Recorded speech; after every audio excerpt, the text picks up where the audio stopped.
Voditeljka Lidijana Radulović najavila da će još večeras u petak 14. avgusta biti domaćin emisije Narod pita, u kojoj će ugostiti bivše partnere Nenada Macanović-Bebice i Teodoru Delić. Ana se oprostila od gledalaca koji su mesecima bili prikovani za male ekrane, prateći dešavanje u Eliti 9 i potom u emisiji Narod pita, kako je objasnila, odlazi na zasluženi godišnji odmor.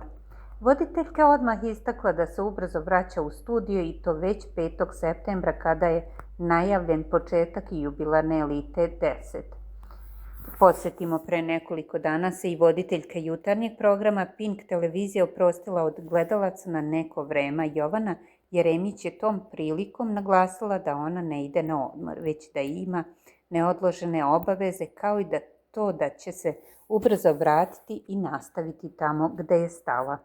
Javnost je ubrzo saznala da je razlog odsustva Jovane Jeremić zapravo zakazana estetska operacija, odnosno ugradnja silikona u grudi.